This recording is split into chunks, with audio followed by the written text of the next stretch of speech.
Voilà, ravi de vous retrouver, chers fidèles téléspectateurs du débat de la 3.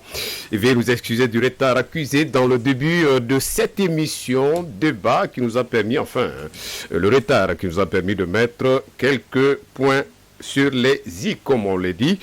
C'est officiel, la France se plie à la volonté des autorités du Niger qui, vous le saviez, avait dénoncé tous les accords de coopération militaire avec ce pays et demandé le retrait de ses troupes militaires. C'est, peut-on dire, déjà acté ou c'est déjà acté. La France a elle-même annoncé la fin de toute coopération militaire avec le Niger et le retrait de ses troupes militaires d'ici 2023. Mais face au bras de fer que la France oppose aux autorités nigériennes, dont elle qualifie du légal et du légitime, face au soutien dont elle apporterait à la CEDEAO et face à ses intérêts géostratégiques au Niger, ne serait-il pas osé de penser que le pari est gagné, que cette décision de la France serait une voie ouverte à l'indépendance du Niger? Nous verrons ce qu'en pensent nos invités autour de ce plateau. Face à la situation d'insécurité, cette situation qui a permis l'avènement justement de certains régimes militaires au Sahel, notamment au Niger, au Burkina ou au Mali, ces trois pays en tout cas ont signé une charte qui crée l'alliance des États du Sahel pour faire face justement à cette question d'insécurité dans cette zone, notamment celle du Liptako-Gourma. Alors quels impacts justement de cette structure sur la question de la problématique de l'insécurité dans cette zone? Nous verrons également ce qu'en pensent nos invités autour de ce plateau. Nous avons M. El Hadji Idi Abdou à ma droite. M. El Hadji Idi Abdou, bonjour. Il est acteur de la société civile, quelqu'un que vous connaissez et que vous suivez régulièrement. Nous avons Maître Hamani Assouman, Maître Hamani Assouman, un acteur de la société civile, bonjour. À ma gauche, nous avons M. Soli Abdoulaye. Il est économiste, analyste et il est aussi acteur de la société civile, bonjour. Et nous avons enfin M. Zada Hassan Bagué, lui est journaliste de profession. Bonjour, monsieur Zada. Alors, monsieur El Hadji Idi, la France finalement a décidé de s'en aller, de retirer justement ses troupes. Et ce combat que mène le CNSP, ce combat que mène le peuple nigérien en général aujourd'hui, elle annonce qu'elle va quitter, elle annonce qu'elle va se retirer. Est-ce qu'il faudrait y croire, monsieur El Hadji Idi Abdou? Bien, merci beaucoup. Évidemment, nous savons que la France va s'en aller. Vous savez qu'elle va s'en aller? Oui, parce qu'elle jouait au dilatoire, juste parce qu'il visait un certain nombre de choses. Ok, quelles sont ces choses? Premièrement, elle pensait que la CEDEAO allait lui fournir le prétexte la Libye, pour agresser. Malheureusement, la CEDEAO s'est disloquée. Ok, elle s'est disloquée même. Elle s'est disloquée, elle s'est retrouvée avec juste 3 chefs d'État.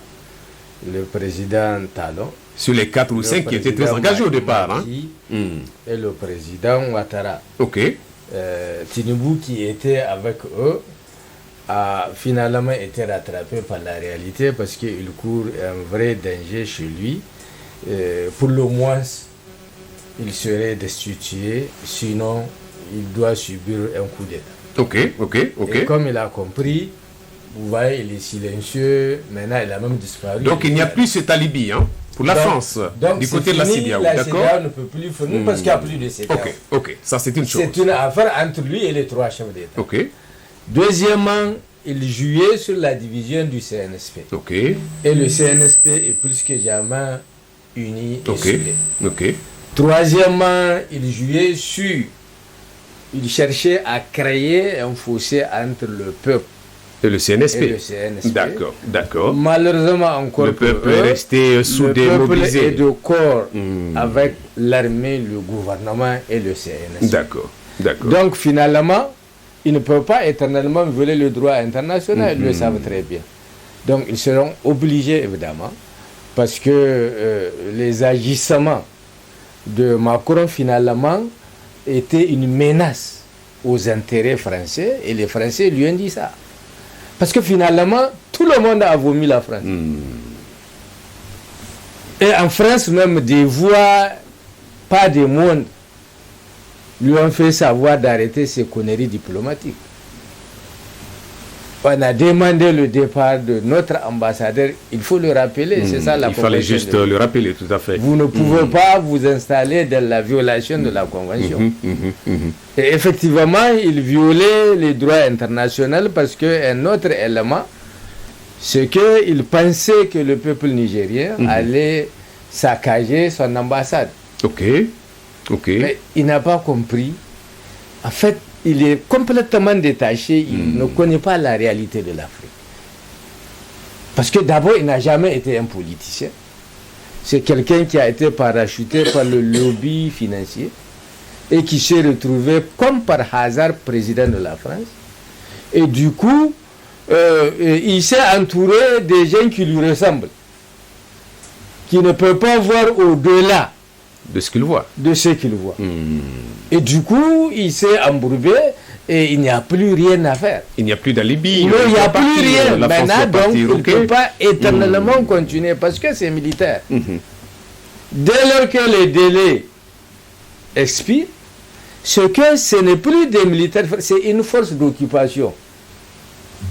En langage clair, ça veut dire la France, se croyant supérieur militairement au Niger, a décidé de venir occuper le territoire du Niger. C'est ce que ça veut dire. Ces forces-là, ce sont des forces d'occupation et du fait que la France estime qu'elle a une supériorité militaire, elle est venue occuper une partie du territoire du Niger. C'est de cela qu'il s'agit. Donc ça, là, ça ne peut pas continuer. Et même pour la France, parce que en agissant ainsi, finalement, les gens ont découvert à travers le différend qui nous est posé à la France, qu'en réalité, c'est un pays voyou qui ne respecte pas les droits internationaux. Et quand on se comporte comme un pays voyou, ça veut dire que les gens vont réfléchir avant de tisser des relations avec un État qui peut se comporter comme ça.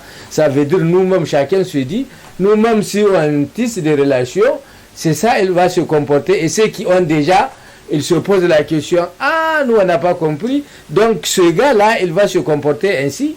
Et du coup, il est devenu une menace pour les intérêts français à travers ses agissements. Et quand vous regardez sa conférence, à l'issue de laquelle il a annoncé le rappel de son ambassadeur et le retrait de ses militaires, vous voyez que c'était policé, les conseillers, les gens en fait qui entendent raison, lui ont dit mais on ne se comporte pas comme ça parce qu'il faut vous comporter comme un président de la France et la France a besoin des partenaires. Vous ne pouvez pas froisser toutes les relations avec la France et du coup faire de la France un pays indésirable partout. Parce que c'est plus persona non grata, mais c'est un pays indésirable. J'ai dit, vous êtes donc sûr que la France s'en ira et n'a plus d'alibi justement pour y rester. Mais la France... mais vous savez bien que la France a beaucoup d'intérêt au Niger. Mais évidemment, mais quand on est fou, mais on perd facilement les intérêts. Parce que les agissements, c'est même les agissements de Macron qui font qu'il va perdre. Parce que maintenant, qu'est-ce qui se va passer? Vous avez vu, finalement, quand il est revenu, il était obligé de négocier avec le général Tchani. Sinon, son ambassadeur est sans papier. Donc, au niveau de l'aéroport, on le prend. S'il n'a pas négocié avec Tchani, on le prend et on le met à la prison. Comme il faut. Et même par rapport au retrait, donc il est obligé de négocier. Avec le retrait aussi, il est obligé de négocier. Et maintenant, après. Maintenant, on pose même le véritable problème qu'ils ne veulent pas entendre. Le problème d'uranium. Maintenant, on le remet sur la table et on dit on ne veut plus de la France. Comme disait quelqu'un, on va le vendre au diable. Ou revoyons carrément. Non, il n'y a rien à revoir. On ne veut plus d'un pays voyou. Le Niger n'a plus besoin. Non, on n'a pas besoin d'un pays voyou qui ne respecte pas le droit international. Et il nous l'a prouvé. Non, on n'en a plus besoin. Même s'il faudrait revenir, renégocier. Les négociations, même je ne pense pas. Il faut exclure ça. Il faut que la France comprenne que ces agissements ont fait que personne n'en veut. Et nous luttons, nous sommes en guerre. Nous voulons notre souveraineté. Et notre souveraineté passe par le retrait total de la France sous toutes les formes. Sous toutes les formes. Sous toutes les formes. Parce que c'est pas un pays... Parce que là, précisément, on ne parle que de coopération militaire. Oui, non, ça c'est fini. Il va retirer ses militaires. De l'autre côté, vous avez suivi un ancien agent de la DGSE qui dit que ils vont continuer les opérations clandestines pour déstabiliser nos pays. Ben, nous avons pris note, et dans tous les cas, c'est pas nouveau ce qu'il a dit. Même quand elle était avec nous, elle a continué ses opérations clandestines. Et d'ailleurs, une étude a montré que le grand pourvoyeur des fonds aux terroristes, c'est la France. C'est un rapport qui a été même publié en France, à travers le paiement des rançons.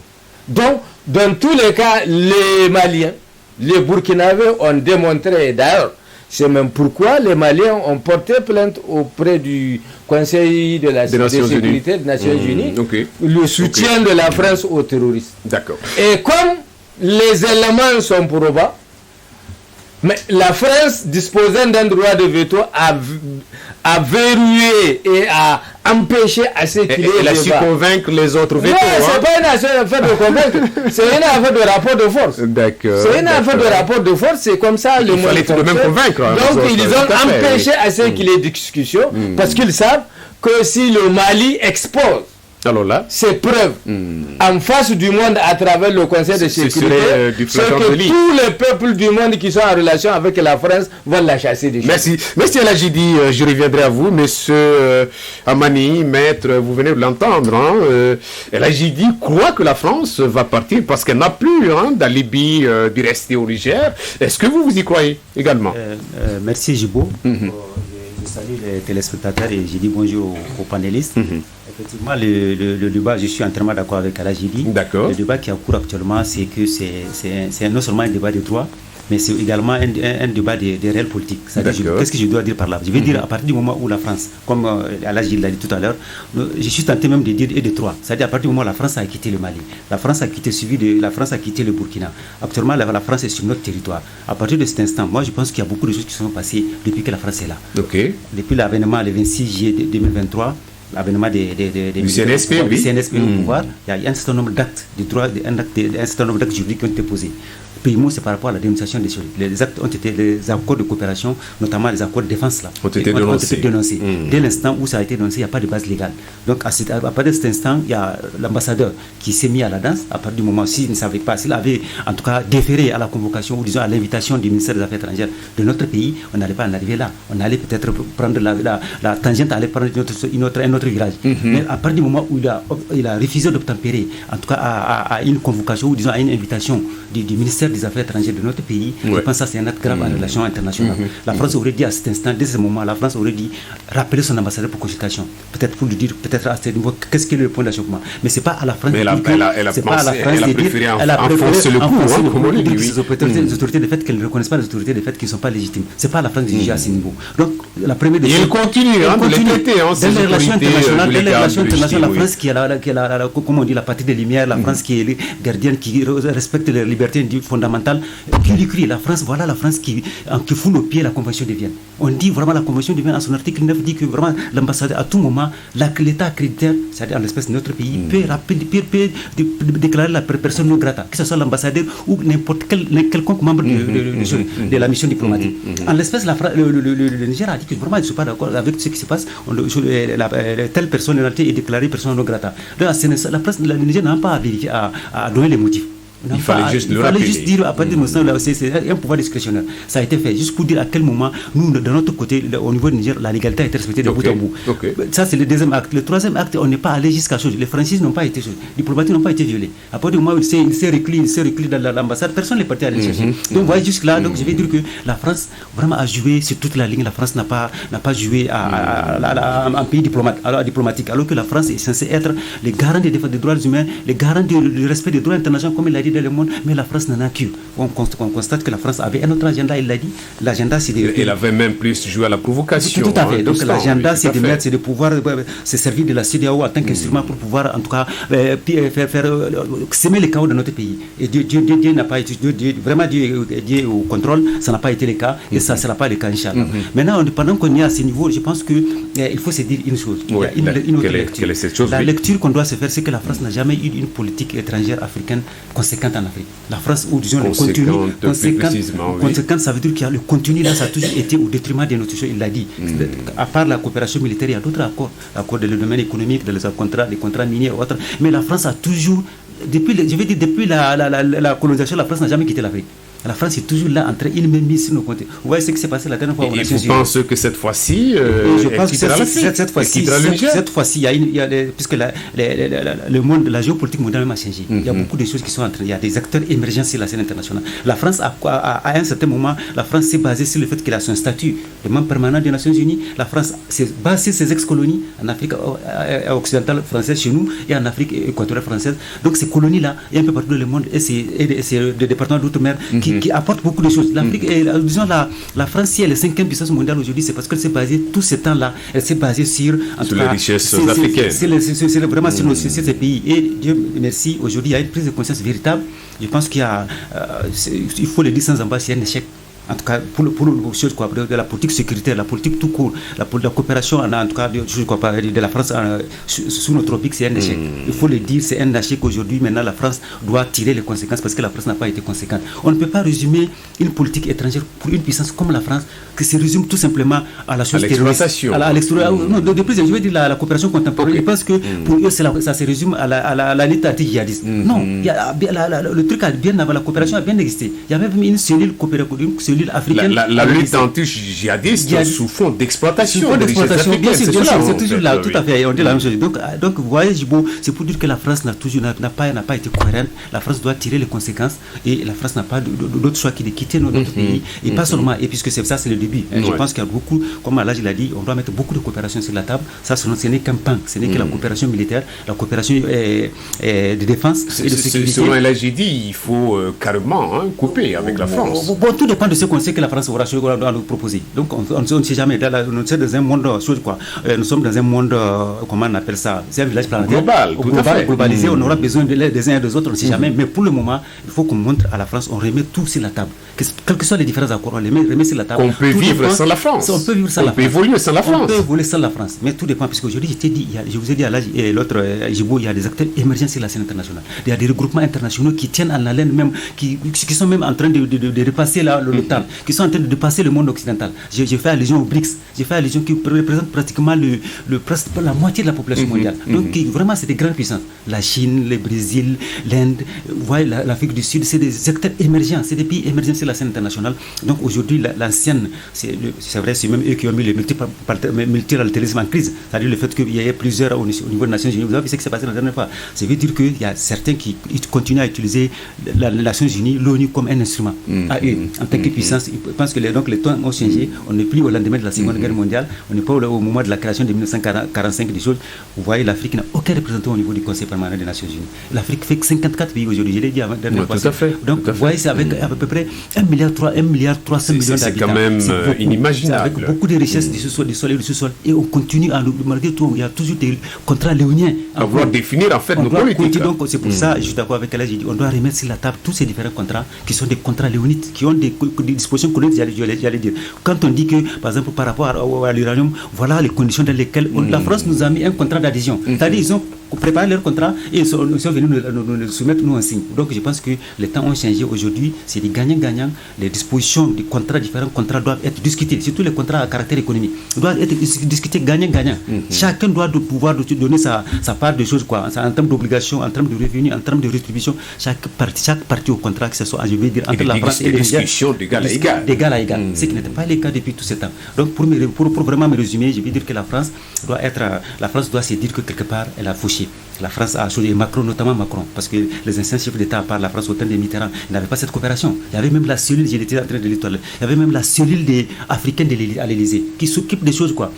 Puisque Macron, à ses débuts, il avait des affaires africaines. À ses débuts, je me rappelle, permettez-moi de le dire, il avait même mis sur pied un comité composé des sommités de la diaspora en Afrique, qui sont en Europe, notamment Achille Mambé, un professeur de Cameroun, pour réfléchir un peu sur la coopération vis-à-vis de l'Afrique. Ils ont fait vraiment une étude sérieuse, mais jusque-là, les conclusions, il a pris carrément le contre-pied, et aujourd'hui, moi, je pense que Macron doit tirer les conséquences. Si vraiment ça ne va pas, on ne peut pas dire que le Niger, le Mali, le Burkina et le Niger sont toujours, ils ne savent pas ce qu'ils sont en train de faire. Et je suis désolé. Et quand tu l'avais invité, en tout cas la jeunesse africaine, on pensait que quelque chose allait bouger justement dans le cadre. Tout à fait, c'est de la même veine, c'est de la même logique. Effectivement, je t'ai dit, il a mis le comité là, et c'est composé de sommités, des gens qui sont indépendants d'esprit, qui ont des associations, à peu près une vingtaine de personnes africaines de la diaspora. Donc après ça, il a fait appel à la jeunesse africaine qui ont fait le déplacement en France. On pensait qu'il écrit. On pensait que vraiment il était c'est du folklore. Vraiment, je pense que c'est l'équation personnelle du président.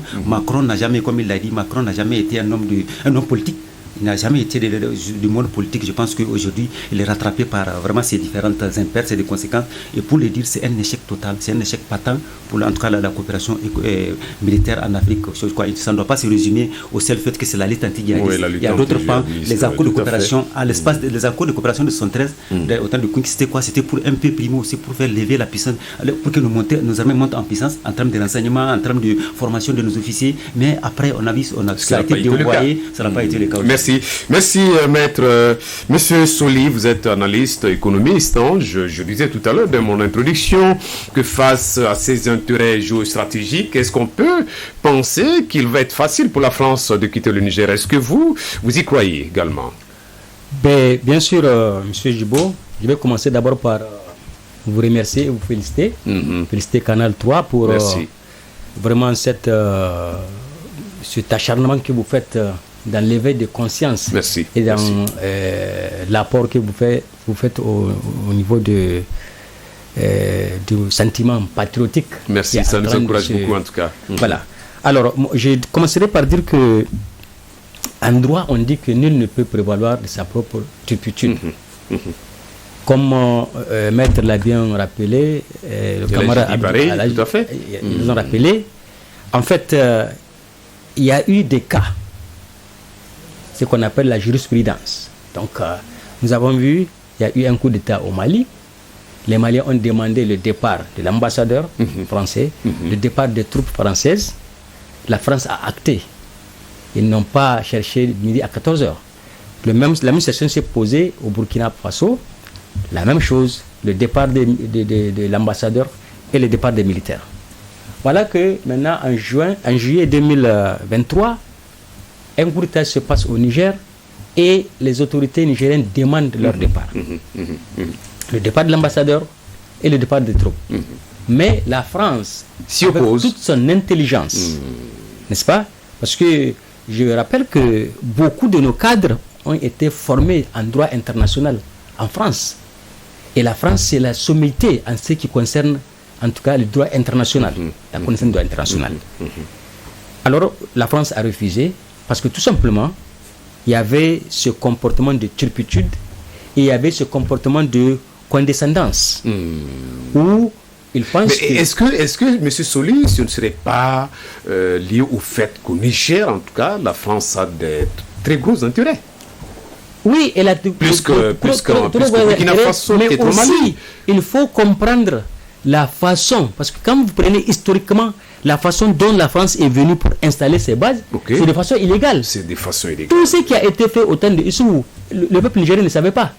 Moi, en tout cas, personnellement, c'est pendant ce coup d'État que j'ai appris avec la communication du CNSP qu'il y a différents accords qui ont été signés. L'Assemblée ne sait pas, à plus forte raison, le peuple nigérien. Vous comprenez? Donc les choses ont été faites en catimini. Et ça a donné quand même une force à la France. Tout à fait. Parce qu'eux-mêmes là-bas en France, ils ont tordu le cou à un certain nombre de principes pour amener toutes ces bases ici dans nos pays. Donc il était fort de cela. Parce qu'il faut comprendre quand même que la demande de départ des troupes, ça n'a pas commencé avec le CNSP. Ça a commencé bien avant le coup d'État. Le CNSP, tout à fait. Bien avant le coup d'État. Les gens ont demandé. On réclamait tout à fait. On réclamait le départ de la France. Mais ils ont refusé parce qu'ils avaient pris en étau le régime. C'est ça le problème. Mamadou Issou a fait son temps. Bazoum est venu, il a continué parce que c'est la Renaissance acte 3. Il a continué dans le même esprit, dans le même principe que Mamadou Issou. Donc, ils ont vendu le Niger. Vous comprenez? Quand les troupes ont quitté le Mali, ils devraient rentrer aux choses, en France. Mais malheureusement, il y avait eu un accord comme ça. Ils se sont retrouvés là au Niger. Très sournois avec les autorités nigériennes.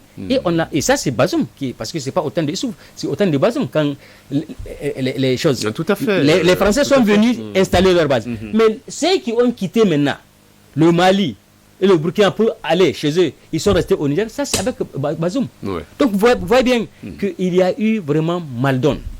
Alors, maintenant, il ne faut pas oublier l'engagement du peuple nigérien. Okay. Parce que n'eût été que le peuple nigérien a pris position au niveau de l'escadrille pour affamer les bases françaises, parce qu'on les a affamées. Vous avez vu que tout ce qui est approvisionnement en eau, a été coupé. En énergie, ça a été coupé par les gens qui veillaient la veille, la sentinelle. Et là, ça a fait un grand vraiment tonus à la lutte et à la décision française de quitter le Niger. Parce que c'est le même comportement qu'on avait observé avec l'ambassadeur. On a dit qu'il est persona non grata. Maintenant, comme par enchantement, ils disent que l'ambassadeur a été pris en otage. Comment vous, dans votre pays, vous dites que vous ne voulez plus de ce monsieur? Vous l'avez dit de quitter. Il a refusé de quitter. Bon, quand il est là, il a un certain nombre d'avantages, il a un certain nombre de privilèges. Et c'est vous qui donnez ces privilèges. Vous avez dit, bon, à partir du moment où vous ne considérez pas que nous sommes quelque chose, ces privilèges, nous les avons complètement enlevés. Vous, donc, vous êtes devenu un monsieur sans domicile. Ouais, sans domicile. Dès que vous sortez, vous êtes un délinquant, on vous prend. Donc, il s'est reclus dans son ambassade. N'est-ce pas? Et donc, on a amené des militaires pour au moins qu'on protège, parce que moi je pense que c'est même pour protéger l'ambassadeur, parce que le peuple nigérien, tellement qu'il était ahuri, qu'il était mécontent de la France, qu'il était mécontent du comportement. On a vu, c'est ce qui s'est passé. Voilà. Tout à fait. Donc, tout à fait. Et n'eût été, en tout cas, c'est ce cordon qu'on avait mis, on allait attaquer l'ambassade, quel que soit Alpha. C'est possible. Bon, donc maintenant, avec la garde qui était là, on ne pouvait pas rentrer, on ne pouvait pas sortir. Et donc l'ambassadeur était vraiment dans une situation indésirable, indélicate, inconfortable. Donc finalement, la France a fini par comprendre qu'il faut partir, parce rentrer. Que l'humiliation sera plus grave que ce qu'ils ont connu s'ils ne partent pas. D'accord. Mais M. Soli, selon vous, qu'est-ce qui a fait que la France s'est solidement installée au Niger? Est-ce que cela serait lié à la gouvernance ou bien justement à ses intérêts-là? Parce que là, non. Vraiment... D'abord, il faut quand même aller dans l'histoire. Oui. La France, c'est un pays qui nous a colonisés, n'est-ce pas? Pendant plus de 100 ans, la France était sur le territoire nigérien. Pendant plus de 100 ans. C'est eux qui ont découvert tout ce que nous avons comme minerais, comme richesse. C'est eux qui ont découvert au moment de l'exploration déjà. Avant même qu'on ne fasse la colonisation, au moment de l'exploration. Donc elle connaît le Niger. Vous comprenez? Plus que le Nigérien peut-être. Plus que le Nigérien. D'accord. Plus que le Nigérien. Okay. Donc il y a assez d'intérêt au Niger. Il y a assez de richesses au Niger, parce que vous savez que la France, c'est un pays vide qui n'a absolument rien du tout. Comme l'a rappelé Maître, si ce n'est pas que les 14 pays, qui s'assoient de l'Afrique occidentale ou de l'Afrique équatoriale, qui ont certaines richesses, n'est-ce pas? Richesses en termes de sous-sol, je veux dire, richesses en termes de population, mais la France, du point de vue international, elle n'est rien du tout. Alors, ces richesses, la France, vous avez vu ce qu'elle avait fait quand on devrait avoir les indépendances. Elle a fait un accord secret qui portait sur 11 articles, sur 11 points, où elle a pris en otage. Elle a considéré que nos pays-là, c'est vraiment sa chasse gardée, c'est sa propriété privée. Elle a verrouillé le Niger, elle a verrouillé la gouvernance, il n'y a rien à faire. C'est ça. Il fallait toujours s'inscrire là-dedans. Après tout ce temps-là, après les sentiments qu'ils ont de cette richesse, quitter, ce n'est pas facile. Ce n'est pas facile pour eux. Vous comprenez? Alors, je ne suis pas d'accord avec, par exemple... Avec Al-Ajidi? Il dit qu'il faut couper, carrément. On ne va pas couper. Okay. Mais on va mettre complètement les choses sur table. Parce que nous ne sommes pas contre la France. la France quand même nous a aidés, nous avons aidé la France, nous sommes en coopération avec la France. Ça, c'est un monsieur qui est venu, qui n'a pas vraiment sa tête sur les épaules. Et ça, je vous dis, d'ailleurs, il y a une prédiction qui a été faite par Nostradamus. Nostradamus, dit que il y aura un jeune qui va venir au pouvoir en France. En ce temps-là, la Dame de Paris va prendre feu. On a vu la cathédrale de la Dame de Paris a pris feu. Tout à fait. Et il va chuter.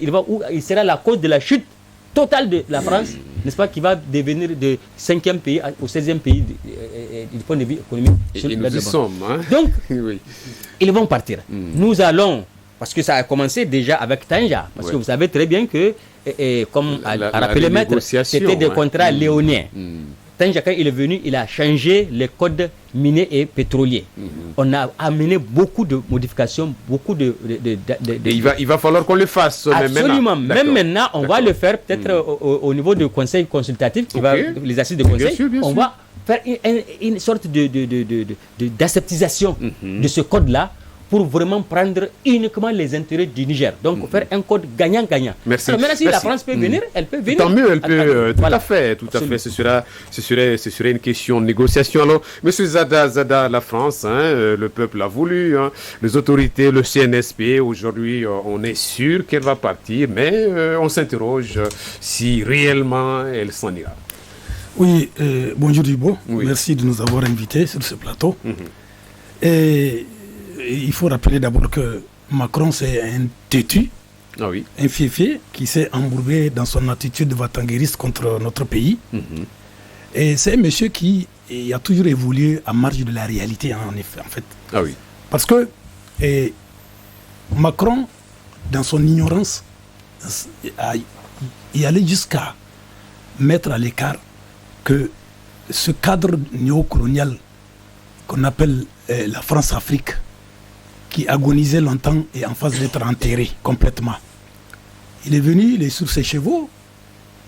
Donc pour lui, aujourd'hui, comme l'a souligné mes prédécesseurs, on sait que d'abord le Niger, c'est un territoire conquis. Alors, comme l'a dit Idi, c'est pas qu'il ne voulait pas s'en aller, mais il voulait jouer au délatoire, gagner du temps, comme il est embourbé.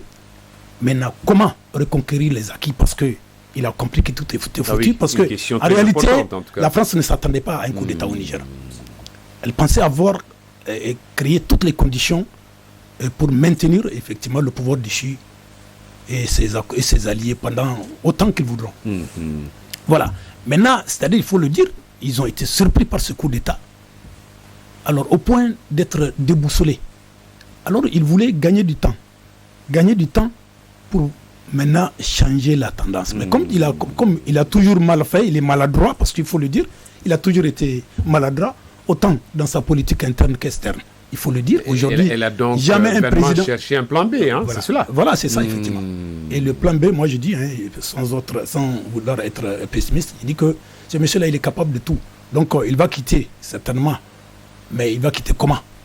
C'est ça le problème, ça c'est notre problème. Donc loin de dire qu'il a abdiqué, mais il va quitter comment? Parce que il faut tenir compte des enjeux miniers. Aujourd'hui, par rapport même à la position ambiguë de certains alliés, de certains de ses alliés, les Américains qui sont là, qui dans une position plus ou moins... En tout cas, qui n'est pas claire. Voilà. Lui-même, c'est-à-dire elle-même, la France, effectivement, elle traîne les pieds, elle ne veut pas quitter. Elle ne veut pas quitter, mais elle sait qu'elle va quitter. Mais elle ne veut pas quitter. Pas aussi facilement que ça. Donc, il y a, compte tenu donc, de tous ces aspects, et c'est normal qu'il s'accroche, qu'il tente de s'accrocher. Et encore que, à travers, il aurait été donc le président par lequel le scandale est arrivé. Parce qu'aujourd'hui, avec l'échec du Niger, pour avoir été chassé du Mali, du Burkina et au Niger, donc ça veut dire que tout simplement, c'est par lui que tout cela est arrivé. Donc il est là dans une logique de se remettre en selle pour peut-être séduire les Français. Il y a tout ça là. Le chef de la France, la déchéance. Voilà, c'est vraiment, dire, donc, mais moi je dis que je me demande mais comment il va quitter. Comment? C'est-à-dire que nous ne devons pas baisser la garde. Et le combat doit se poursuivre avec la mobilisation qui doit être constante. Parce que moi je suis sûr que le monsieur de la communication, le français qui qui a parlé sur les réseaux sociaux, qui a annoncé quand même que la France ne serait pas les bras croisés, qu'elle envisagerait même de faire... voilà. Donc ça veut dire qu'il faut s'attendre à des choses. Voilà. Il faut rester en tout cas sur ses gardes, comme on l'a dit. Oui. Alors, monsieur El Hadjidi, nous allons facilement, si vite, je voudrais dire, passer à la seconde thématique, parce qu'il ne nous reste pas grand-chose. Nos intervenants veulent aussi intervenir. Alors, voilà, face à la question, la problématique de l'insécurité au Sahel, notamment dans le Leptako gourmand, vous savez bien que les régimes militaires, en tout cas, qui sont au Mali, au Burkina, au Niger, en tout cas, ont fait de cette question, en tout cas, leur cheval de bataille. C'est la principale raison qui motive un peu l'avènement de ces régimes. Aujourd'hui, ils créent l'Alliance pour les États du Sahel pour lutter contre le terrorisme. Vous pensez que cette structure pourrait, parce qu'on en a vu d'autres structures, mais qui n'ont pas produit beaucoup de résultats, est-ce que celle-là serait bien née pour produire des résultats? Bien, merci, je prends 30 secondes avant Oui, 30 secondes, allez-y. Oui. En fait, c'est simple. D'accord. Pour être une puissance, il faut avoir de l'industrie. Pour avoir de l'industrie, il faut de l'électricité. Ok. Et l'électricité de la France, 34% d'uranium, c'est du Niger. C'est du Niger. Maintenant, la demande a augmenté. Avec la guerre en Ukraine, les activités nucléaires ont repris. Et du coup, si vous le suivez bien, avant le coup d'État, ils avaient signé sur Imouraren à Paris. Donc, la demande a augmenté et il faut plus. Si vous regardez la liste des pays producteurs d'uranium, il n'y a que le 5e qui peut donner ça plus ou moins gratuitement à la France, c'est le Niger. Ce n'est pas le Canada qui va le donner, ce n'est pas le Kazakhstan dont c'est une société russe qui exploite qui va lui donner. Donc, elle a besoin d'uranium du Niger. Oui, et plus que jamais. Donc, elle ne peut pas aller comme ça. Elle pourrait donc revenir renégocier. Non. Ça là, il n'y a pas de renégociation. Celui dit qu'il n'est pas d'accord avec moi, je ne cherche pas qu'il soit d'accord avec moi. Quand on met sur la table, nous on vend à celui qui nous présente le plus d'avantages. Mais elle ne le présente pas. De présenter davantage. Non, avec Macron là, on va l'empêcher de venir. D'accord. Si c'est un autre président, c'est comme avec Talon. On passe à la seconde là, on ne va rien mettre dedans tant que c'est Talon qui est au pouvoir. Ça c'est comme ça. La création. Maintenant, la création de l'AES. En fait, d'abord, le premier avantage, c'est qu'elle n'a pas été concoctée par la France comme le G5 Sahel. Ok. Premièrement. Deuxièmement, ici sur le plateau-là, on a toujours dit que le problème du Sahel a sa solution au Sahel. C'est 3 pays qui partagent la frontière à problème là. Il leur revient de résoudre leurs problèmes. Ce n'est pas quelqu'un parce qu'on a tenté de traiter notre sécurité par procuration. C'est la catastrophe qu'on a récoltée. Ok. Deuxièmement, on n'attend pas que quelqu'un nous finance. Ok. Comme le G5 Sahel où on a passé notre temps avec des calobas, on cherchait de l'argent, on ne va pas trouver et personne ne va nous donner de l'argent. En tout cas. C'est les mêmes pays qui ont décidé, évidemment, de former cette alliance-là. Et dans tous les cas, ce n'est pas possible de contenir la sécurité au niveau de ces 3 frontières-là, sans une synergie d'action entre les 3. Et ils l'ont créé. Ça a été toujours demandé. Ça a été créé et c'est nos pays qui vont financer.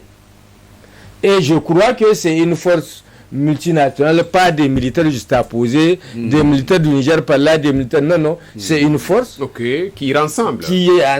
Et qui garantit la sécurité avec les moyens qu'on a. On ne compte pas sur quelqu'un parce qu'on a tiré les leçons. Durant 10 ans au Mali, la situation s'est empirée. Durant toutes ces années où le Burkina, devant les forces françaises, ont perdu 40%, donc la solution revient à nous, et c'est à nous. Et elle a une, plus grande dimension. Recours à une quelconque force étrangère. C'est pas qu'on ne fait pas recours, mais on a décidé de prendre en charge notre sécurité. Maintenant, chemin faisant, celui qui pense qu'il peut nous aider, il peut nous aider, mais on ne compte pas sur quelqu'un. Il peut appuyer s'il veut. Mais on ne compte pas sur quelqu'un, on ne cherche pas quelqu'un et on ne fait pas de ce quelqu'un le pilier. D'accord. Non, c'est nous-mêmes. Si maintenant, chose en faisant, quelqu'un estime qu'il peut nous appuyer en matériel, tant mieux. Mais nous ne comptons sur personne, nous comptons sur nous-mêmes et c'est facile parce que nos forces connaissent le terrain. Ils connaissent la réalité. Et du coup, il suffit d'un peu de moi. Regardez les milliards que les gens cherchaient pour le G5 Sahel. Il suffit tout simplement que chaque pays donne 100 milliards de francs CFA. Et c'est quoi 100 milliards dans un budget de plus de 3 000 milliards? C'est faisable. C'est faisable. Donc c'était la volonté qu'il n'y avait pas. Parce qu'on vivait de l'illusion. Et parce que quelqu'un plus en fait. Non, on ne votait même pas. En fait, c'est de la naïveté. Les gens ont tous plus opté parce que la France leur fait peur. Donc ils ont plus peur de s'opposer à la France. Elle va organiser des coups d'État contre eux. Et même sur le terrain. Ou elle va torpiller. Sinon, ils savent que c'est pas possible. C'est la France et les gens de l'OTAN qui ont propagé l'insécurité. Mais ils ne vont pas jouer de ça. Merci. Ils le savent ça très bien. Merci. Maintenant, croire à ça, ça veut dire qu'on a accepté politiquement de rester dans l'illusion. C'est maintenant qu'on s'est réveillé et qu'on a estimé qu'il faut créer l'AES. Et l'AES a même plus. C'est vrai, dans l'immédiat, c'est le côté défense. Mais on compte même faire monnaie Sahel. L'aspect économique est pris en cause parce que les intégrités ou l'intégrité de nos États, nous allons la conquérir parce que ici, nous ne comptons sur personne et nous avons décidé, et surtout nous avons tiré les leçons et l'AES va réussir et elle est ouverte et c'est naturel en fait. Merci.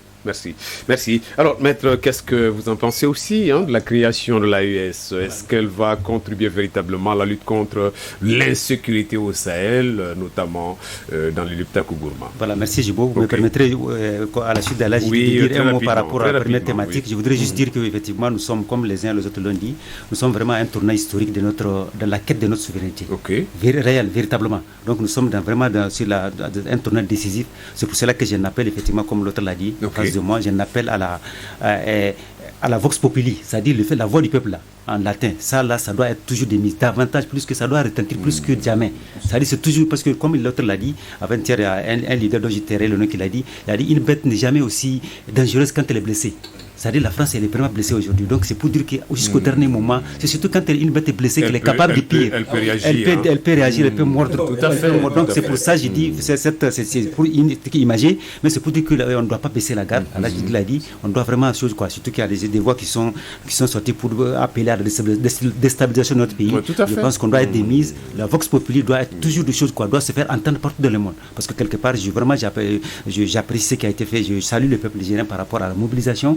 Vraiment, c'est une véritable prise de conscience. Je pense que ça doit continuer. La vigilance doit être toujours démise. Maintenant, pour revenir à la deuxième thématique, je pense qu'effectivement, là, c'est la conséquence de tout ce qu'on vient de dire tout à l'heure. C'est la conséquence de l'échec de la politique, en tout cas de la politique sécuritaire en Afrique, de la France. C'est également même l'approche sécuritaire des différentes, en tout cas de l'indépendance aujourd'hui. Mais tu dis que l'approche sécuritaire, jusque-là, on est à la quête de notre approche sécuritaire véritablement. Comme l'autre l'a dit, la nature aurait du vide, on ne peut pas continuer à compter sur des gens. Parce qu'aujourd'hui, en termes de résultats, vous dites que vous êtes là pour votre politique, l'ADN de votre politique c'est sécuritaire, c'est la lutte contre l'anti-djihadisme. Et de plus en plus, sur le terrain, c'est beau aussi le texte, mais sur le terrain, on voit ce qui se passe. Chaque jour qui passe, on va dans l'abîme. Chaque jour qui passe, des villages ont été détruits, vraiment des animaux, des écoles fermées. C'est une véritable drame humanitaire. Une véritable drame humanitaire dans la zone de l'Iptako-Gourma. Donc, quoi de plus normal? La menace est réelle pour les trois pays. Donc, quoi de plus normal que vraiment de s'asseoir pour dire que cette affaire-là, c'est surtout la volonté. Les maîtres mots, c'est la volonté. Les moyens vont venir après. On a vu de l'autre côté, G5 Sahel, comme c'est piloté par d'autres institutions qui n'ont rien à voir, d'autres pays, d'autres puissances qui n'ont pas jeu franc, comme on dit. Donc, je pense que quelque part, c'est voué à l'échec, les G5 Sahel. Ils ont dit qu'ils vont travailler pour la montée en puissance de nos armées. Qu'est-ce qu'ils ont fait véritablement? À part la formation de 2 ou 3 officiers. Je pense que quelque part, il faut qu'on passe, comme Alagiri l'a dit, il faut qu'on revoie carrément de fond en comble nos différents accords. Les contenus doivent être, en tout cas, de l'intérêt mutuel des différents différents pays. Ça, c'est important. Donc, pour revenir à l'Alliance des États du Sahel, il y a une charte qui a été mise, la charte de l'État Kougourma, qui a été, en tout cas, signée par nos différents chefs d'État. On a vu les images. Et je pense que ça marque, ça traduit la volonté. C'est vraiment, quand on voit comment la manière dont les chefs d'État, en tout cas, flanqués de leurs différents responsables, je pense que ça donne du bon au cœur. C'est primo la volonté politique. Et c'est peut-être ce qui a fait de vous jusque-là. La deuxième chose, c'est par rapport je pense que c'est vraiment une zone qui au vu des ressources qu'elle regorge, une zone qui vraiment de façon géostratégique, je veux dire qu'il y a une zone en termes de géostratégie, c'est une zone qui compte pour le Sahel là. C'est vraiment une zone quand on prend le Sahel central, moi je pense de tout le Sahel, quand on prend de la Mauritanie jusqu'au niveau de Djibouti, je pense que c'est une zone qui regorge assez d'intérêt, assez de ressources. C'est vraiment une zone géostratégique même pour le monde, pour les Européens, pour autres. Je pense qu'il faut davantage, il faut qu'on ouvre les yeux pour que cette alliance là, même si ça n'existe pas, il fallait la créer. Et je pense que ce n'est que partir. On doit bien de le faire. Elle est appelée. Il faut être ambitieux. Elle est appelée à grandir, comme l'autre l'a dit, c'est dans tous les différents domaines. Que ce soit, pour le moment, c'est l'approche sécuritaire, on va la gagner, cette guerre sécuritaire, on va la gagner, plaise à Dieu. Le plus important, c'est d'être visé gros. Aujourd'hui, il y a beaucoup, ce qui prime aujourd'hui dans le monde, c'est les regroupements régionaux. Je l'ai dit dans mes propos de l'éliminer tout à l'heure, il y a les BRICS, il y a l'OTAN, il y a beaucoup de choses qui sont en train d'émerger. Il faut que l'Afrique aussi, le Sahel doit émerger. Et personne ne peut faire ça à notre place. Le Sahel doit émerger, parce qu'au vu de ce qu'on a comme richesse, au vu de vraiment de nos pays, on a des populations maintenant qui comme une jeunesse. C'est tout ça le plus important. La jeunesse de ces différents pays, ça constitue plus de la moitié différente de la population de ces différents pays. Je pense que la jeunesse est aujourd'hui ouverte sur le monde. La jeunesse sait ce qu'elle est en train de faire. C'est pour cela que nous demandons à la jeunesse d'accompagner les différentes autorités qui sont en place dans les différents États. En quoi faisant? En donnant en participant à la mobilisation. On doit aller à la monnaie. Ça, c'est l'aspect sécuritaire. Permettez-moi de le dire. On va aller, Inch'Allah, à l'aspect économique, les échanges commerciaux entre les différents États. Parce qu'on a constaté que l'Afrique ne commerce pas. Ils font exprès pour que la France ne commerce pas avec le monde international. Je parle sur l'économie, sur le contrôle de l'économie. C'est moins de 10% du commerce international mondial. Donc je pense que l'Afrique, on doit d'abord, entre nous-mêmes, le commerce interafricain là, ça commence par là. Et je pense que c'est une très bonne chose. Et surtout, Allah il l'a dit, c'est l'aspect financement. Si les G5 Sahel vraiment je pense qu'il faut inscrire ça dans nos différents budgets, on peut prélever ça et que j'en appelle aussi différents chefs d'État que personne ne soit à la terre, vraiment qu'ils arrivent à être à la même ligne en termes de moyens, que chacun puisse lever les fonds et surtout la volonté hier, je pense que la population va faire le reste. Merci. Monsieur Soli, la création de l'AES, est-ce que vous voulez dire quelque chose avant d'entamer le second sujet? Bien sûr, monsieur Gibault, c'est-à-dire et il faut garder espoir et il faut penser que, en tout cas, l'avenir est prometteur. D'accord. Vous savez, quand vous prenez nos différentes armées, c'est des vaillantes armées. Chacun connaît l'armée nigérienne, les fans, ce qu'elles ont eu à faire, ce qu'elle a eu à faire du moins pendant toutes les rébellions passées. N'est-ce pas? Mais quand vous avez un État où il donne l'entière possibilité à l'extérieur de contrôler son armée, alors vous ne pouvez pas espérer quoi que ce soit. Ouais. Tout à l'heure, Al-Jidi a dit, ces gens-là, ils connaissent qui a créé le terrorisme. La France. Bazoum, Issoufou, tous les chefs d'État qui sont partis là, ils savent que c'est la France qui a créé le terrorisme pour un objectif, un agenda bien déterminé. Et c'est elle qui l'alimente. Alors, quand nos militaires ont des réunions à faire au niveau de la hiérarchie, on fait amener le Cap Sahel. On fait amener la coopération militaire parce qu'il y a des Français qui sont là dans la coopération. Ils sont à l'écoute. Ouais. Et d'ailleurs, certains ministres ont dit que la France est nos oreilles, la France est nos yeux. Donc, ils ont complètement lavé leurs mains. Ils donnent les yeux et leurs yeux et leurs oreilles à la France. Alors, comment vous voulez que les armées gagnent quelque chose? C'est difficile. Pour dire que aujourd'hui, avec la création de l'AES, c'est très clair que c'est une volonté intrinsèque, intérieure de nos chefs d'État, n'est-ce pas, qui ont connu des affres. Parce que rappelez-vous, ce que Gotha a dit un jour, quand ils voulaient prendre Kidal. Oui. Ils étaient à la porte de Kidal. Quand les Français ont dit non, vous allez vous arrêter ici. Même situation au niveau du Burkina. On a connu ici les interventions de la France qui a enrobé, comme ce que l'araignée fait à un insecte, elle a enrobé notre hiérarchie militaire et le régime, même la hiérarchie du régime, pour que les empêche de mouvoir.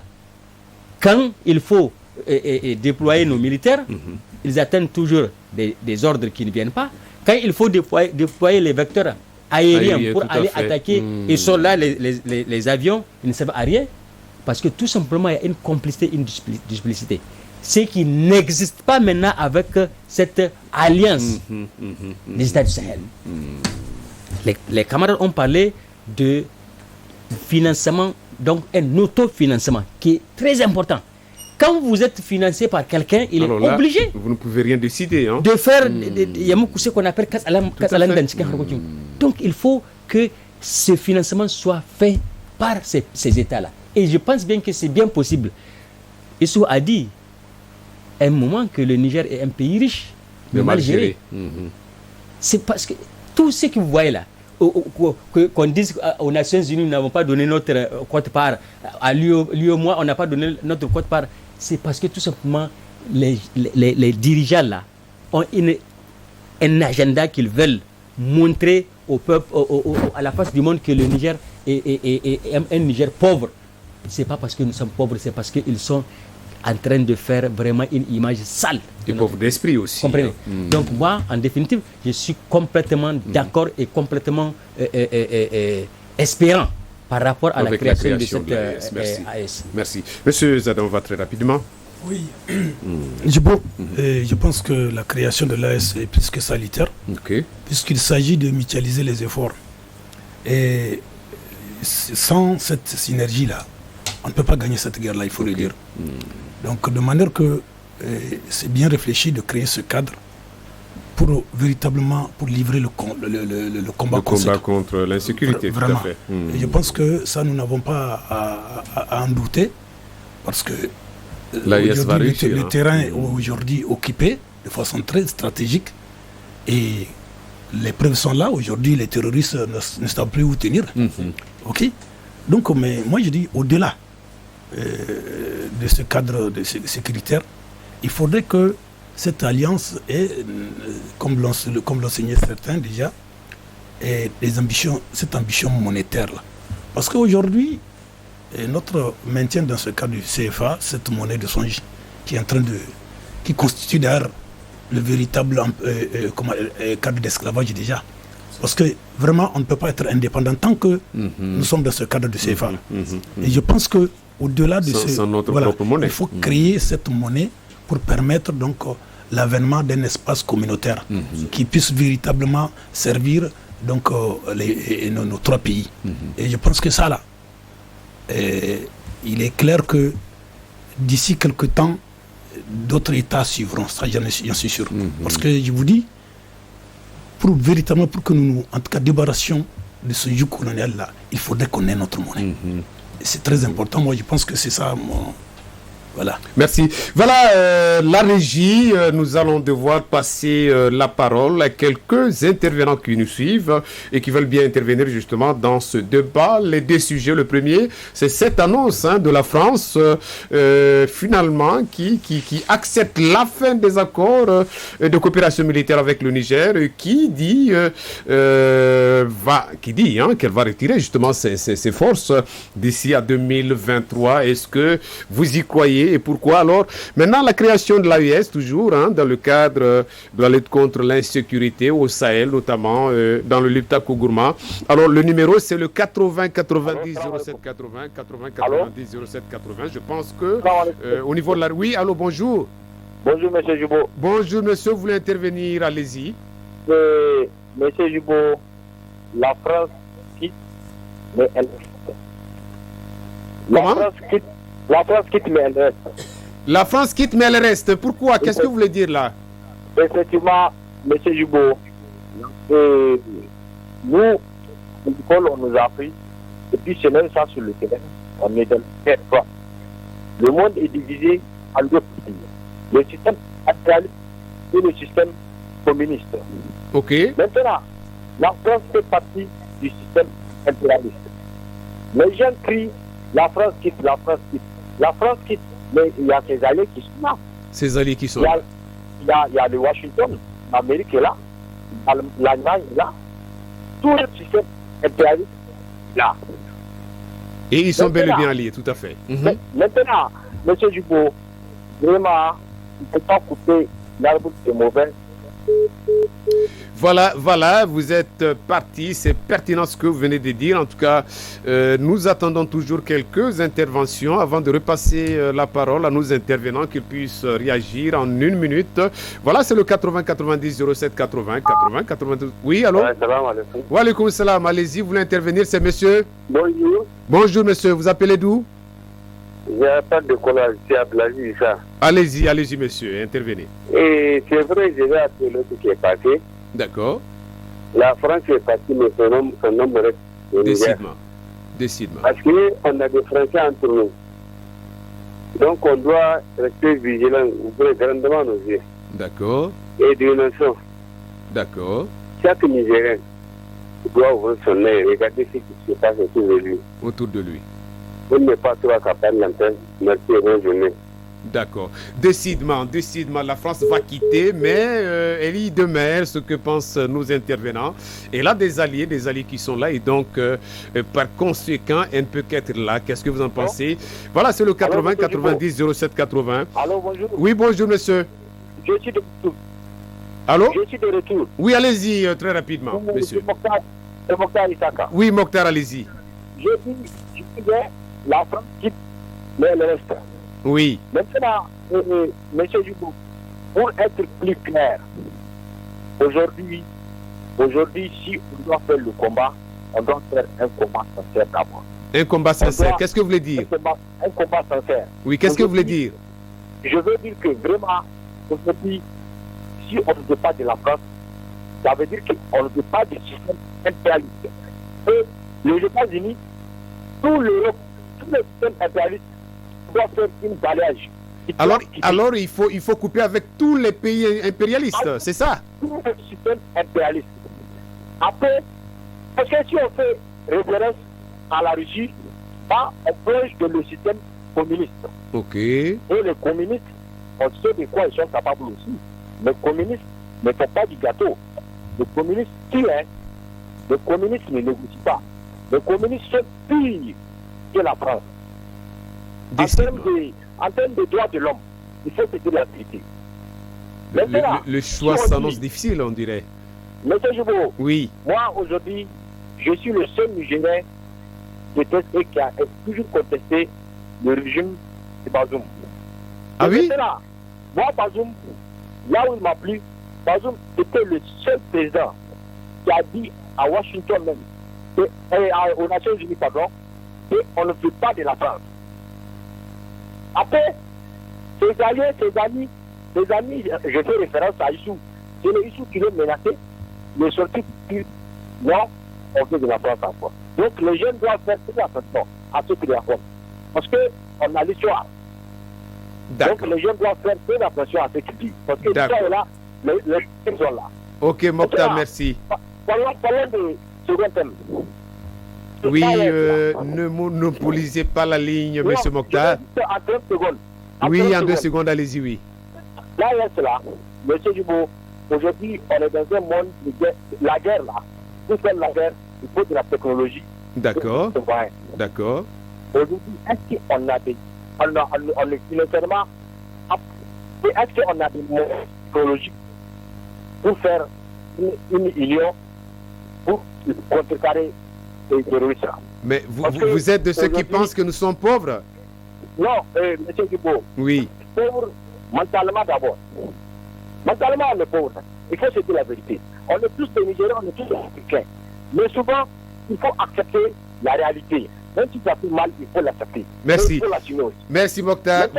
Vous êtes plein d'idées. Laissez la ligne aux autres qui veulent bien intervenir. Merci pour votre contribution, Mokhtar. Voilà. Allô? Voilà, c'est le 80 90 07 80. 80 90 07 88. Voilà, soyez sûr d'intervenir avant d'appeler, s'il vous plaît. Soyez sûr d'intervenir avant d'appeler, voilà. Nous essayons d'apprécier en tout cas cette annonce de la France. Oui, allô? Allô, oui. Oui, bonjour, monsieur. C'est juste pour intervenir. Allez-y, parlez un peu plus fort, monsieur, allez-y. Allô, oui. Oui, nous vous entendons, allez-y. C'est juste pour intervenir sur la situation. Allez-y, intervenez. Oui. Mais voulons juste vous dire que la situation... Oui, soyez sûr d'intervenir avant d'appeler, s'il vous plaît. Ayez suffisamment de crédit pour le faire. C'est un peu difficile, sinon là. Alors, c'est le 80. Oui, allô? Allô, bonjour. Bonjour, monsieur. Vous appelez d'où? Oui, j'appelle de Bassoura. Oui, allez-y, monsieur. Intervenez. Allez-y. On a 3 si je ne me trompe pas. Allez-y, oui, bien sûr. Voilà. Bon, moi, je voulais donner quelques points de vue et puis quelques conseils là. Allez-y, oui. Oui, c'est vrai, on nous a beaucoup colonisé, bien vrai, vraiment nous prions Dieu pour que Dieu nous protège contre les impérialistes. Mais j'entends beaucoup de personnes parler de Russie. Mon frère, blanc, c'est blanc, Ansara, c'est Ansara. Ok. Ils viennent jamais pour autre chose, c'est toujours pour leurs propres intérêts. Ok. Pourquoi? Parce que nous avons des milliardaires, des millionnaires même dans ce pays capables de créer des entreprises, de diminuer le chômage. On a besoin de compter sur la peau blanche. Ok. Allô? Oui, allô? Voilà. Nous vous suivons. Comme la sécurité, par exemple. Le Niger est l'un des rares pays dans le Sahel où les terroristes n'occupent même pas un seul carré de notre territoire. Okay. Contrairement à nos voisins de l'autre côté, Mali et autres. Ok. Moi, mon point de vue, ce que moi je vois, il faut que l'État coupe ces liens-là avec ces Occidentaux, que ce soit la Russie, la Chine, tout celui qui vient, il s'assoit, on pose, et puis bon, on donne chacun dans son point de vue, on fait une signature. Mais attention, après ces militaires, les Roland d'autres présidents civils, la plupart ce sont que les traits. Ok. Quand la personne joue au même temps, il change. Voilà, merci. Nous allons prendre un dernier intervenant, un dernier appel. Le temps de repasser la parole à nos intervenants sur ce plateau, c'est le 80 90 07 80. Allô? Oui, allô, bonjour monsieur, vous appelez d'où? Allô? Allô, oui, nous vous entendons, vous appelez d'où? Oui, allez-y monsieur, vous voulez intervenir, allez-y. Vous allez bien, monsieur Jibo? Oui, ça va, allez-y, intervenez. Très bien. Non, monsieur Jibo, moi je vais juste rappeler les gens alors. D'accord. Parce que vraiment, si vous voulez intervenir, nous n'avons plus besoin de longs discours. Ah, nous avons besoin du concret. Ok. Ah? L'essentiel, ce qui nous intéresse maintenant, c'est le domaine technique où on peut trouver des financements. Avec qui on peut réaliser, avec qui on peut travailler, avec qui on ne peut pas travailler. Ok. C'est tout ce qui nous regarde. Ok. Oui. D'accord. En fait, il faut aller vers la diversification des partenaires. L'essentiel, c'est d'en tirer profit. C'est bien cela. Alors, nous revenons sur le plateau. Et là, j'ai dit, vous avez 1 minute et demie. 1 minute et demie pour réagir. Allô, oui, on va prendre le dernier finalement. Oui, allô, bonjour. Oui, bonjour. Bonjour, monsieur. Vous voulez intervenir? Vous appelez d'où? C'est Adam, je vous appelle depuis Baudière. Allez-y. Voilà, concernant la thématique que vous avez discutée. Oui, allez-y. J'aimerais dire quelque chose là. Oui, allez-y. Vous savez, quand vous faites face à une situation, pouvoir et demande ça important pour vous en sortir. Ok. Surtout dans cette situation de guerre, Tunisie est épousée. Voilà, merci. La régie, c'est la fin des intervenants, c'est la fin des interventions. Merci pour tous qui ont pu intervenir dans ce débat. Et là, j'ai dit, vous avez donc 1 minute et demie pour réagir, oui. Merci, madame. Je pense qu'il faut qu'on comprenne que c'est maintenant que la lutte doit commencer. Parce que... Et pourquoi c'est maintenant qu'elle doit commencer la France va revenir à ses anciennes pratiques. Comme c'est l'heure du coup d'État, elle va organiser des coups d'État avec des militaires locaux. Waouh. Elle va revenir à ça. Deuxièmement, quand il s'agissait d'agresser le Niger, elle a préparé des terroristes qui lui sont redevables. Et ces terroristes-là sont essayés. Donc, il faut qu'on ouvre les yeux. Les 3 pays, c'est valable pour les 3 pays. Les 3 pays doivent être sur le qui-vive. Maintenant, la France, c'est un lion blessé, très agressif. Il faut qu'on se prépare. Ils vont utiliser des militaires locaux pour déstabiliser nos 3 pays. Ils vont utiliser des militaires locaux pour chercher à avoir le pouvoir. Vous voyez, au Burkina, si ce n'est pas le peuple, le pouvoir de Ibela allait être emporté. Donc le rempart, c'est le peuple, et le peuple doit être toujours debout. La souveraineté, c'est une affaire du peuple, et le peuple doit veiller. Dès que le peuple lâche, à la moindre occasion, on ne va rien comprendre. Donc, le peuple doit continuer à être debout. Le peuple doit continuer à être de corps avec son armée, le CNSP. Le CNSP doit être plus que jamais uni. Le CNSP doit écouter le peuple. Voilà. Pour qu'on aille en symbiose. Et tant que le peuple est debout, personne ne peut rien faire. Parce qu'il joue sur la fracture entre le peuple et le gouvernement et le CNSP. Donc veillons à ce qu'on maintienne cette harmonie entre le peuple et que le peuple continue à porter sa souveraineté. Merci. Merci à la... Maintenant, non, on est dans un monde. Oui. Les Américains ne sont pas alliés avec les Français, ils sont alliés quand leurs intérêts ne divergent pas. Ici au Niger, leurs intérêts divergent. Chacun défend son intérêt. Le même qui dit, qui parle, non. Ici, on a marqué notre souveraineté et on fait d'égal à égal avec n'importe qui. Et on a besoin des autres pays. Bien sûr. Et le même qui dit l'impérialisme, non, quand on parle de souveraineté, il n'y a pas d'impérialisme. Quand on parle d'impérialisme, il n'y a pas de souveraineté. Nous avons marqué notre souveraineté et l'impérialisme, il n'y a plus d'impérialisme. Les pays traitent avec le Niger défend ses intérêts. Ce qui manquait, le Niger ne défendait pas ses intérêts, les pays ont des intérêts, mais le Niger ne défendait pas ses intérêts, maintenant on va défendre. Et le même dit que technologiquement, donc vous ne pouvez pas dire de chasser tout le monde et puis dire qu'on a des faiblesses en technologie. Et deuxièmement, ce qui est important, l'argent, on a l'argent. 100 milliards sur 3 milliards, on en a ça. Si le Niger est bien gouverné, on peut aller au-delà. Sous les embargos, vous avez vu les prouesses faites par les Maliens sous embargo. Ça veut dire que nos pays étaient mal gérés, entre guillemets, sous leur entre guillemets démocratique. Merci. Donc Merci. si on veut, on a les moyens. Si on gère bien, on a les moyens de nos politiques. Merci. Voilà. Merci Djibo. Je voudrais juste, en termes de mot de fin, dire quelque chose par rapport à, en tout cas par rapport à l'approche, disons à la gouvernance actuelle. Juste pour dire que le fait, on doit être visionnaire, c'est-à-dire il faut qu'on pense à la prospective.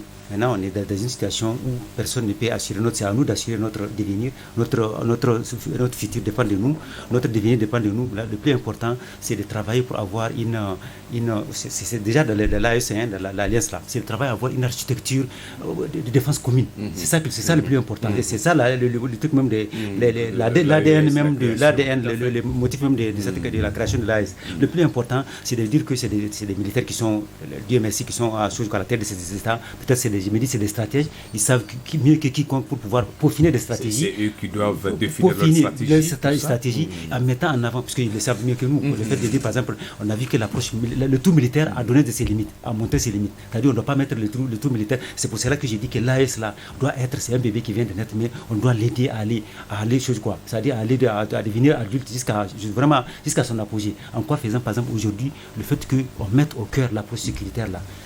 Ils sont mieux poser quiconque pour savoir que le tout militaire a des limites. On ne doit pas mettre dessus. Il faut peaufiner une stratégie puisque c'est un pacte de non-agression, d'assistance mutuelle. C'est ça le plus important. Et c'est ouvert à tous. Cette alliance-là, elle est ouverte à tous les États qui sont pas, même pas ceux qui sont sahéliens, même pas ceux qui sont sahéliens. Par exemple, aujourd'hui, on a vu que même les pays comme le Togo et le nord du Togo sont en train d'être les pays côtiers qui sont en train d'être gagnés par les terroristes. Pourquoi pas? Si le Togo est disposé à chose quoi, comment on appelle ça, à se plier à la charte, aux dispositions de la charte, pourquoi pas? Donc c'est pour dire quoi? Pour vraiment me répéter, pour dire que ça dépend de nous. L'approche sécuritaire doit être peaufinée par des stratèges, une approche commune qui mette en avant d'autres pans.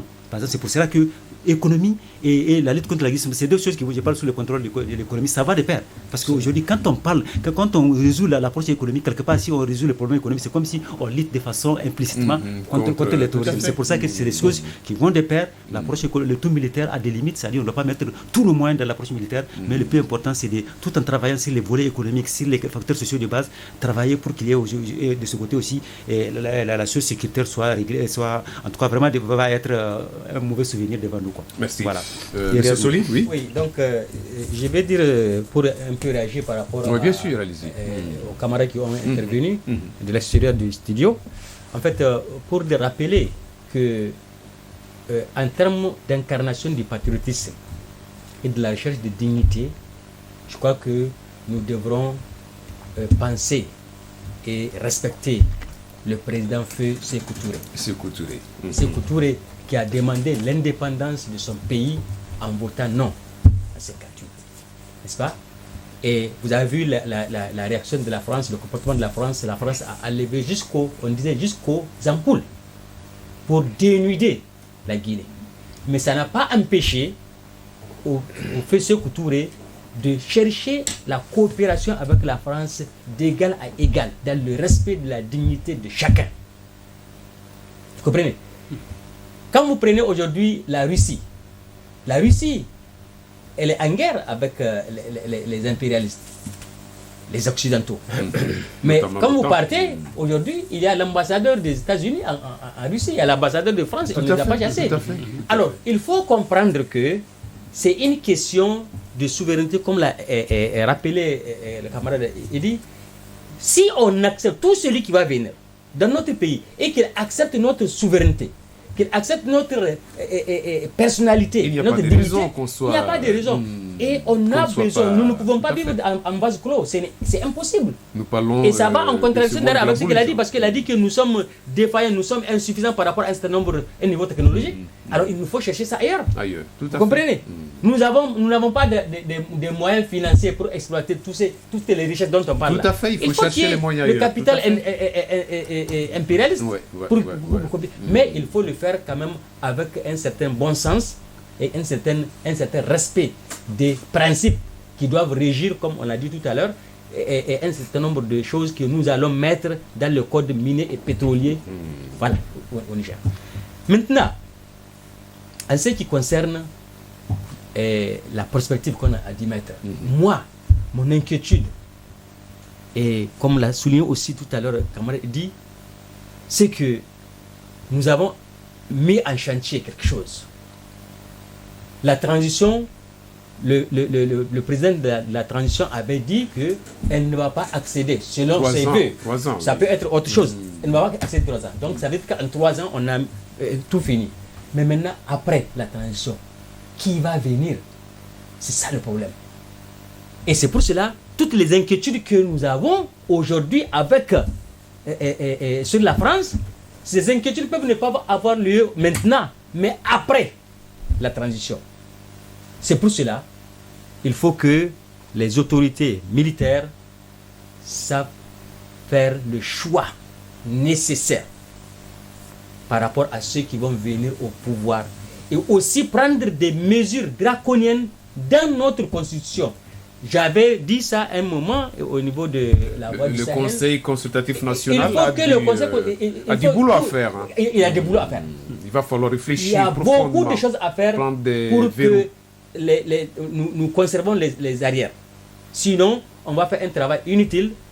Pendant la transition, les 3 ans, on va mettre des chantiers. Par le berge. Le premier qui va venir au pouvoir, il va s'enquiquiner avec la France et on reviendra à la case départ. Et pire même. C'est ce qui est dommage et c'est ce qu'il faut éviter. Je crois que le CCN se doit de réfléchir en tout cas profondément. Il faut des gens en tout cas qui peuvent le faire à cette place-là, à ce poste-là. Allez-y, oui. Oui, donc mon mot de la fin, c'est par rapport à cette attitude, selon moi, attentiste de nos autorités. Les autorités militaires face à la France. Vous voyez, au Mali, on a compris quand même que les Maliens ne sont pas figés dans une position défensive. le Mali a toujours anticipé, notamment dans la communication même.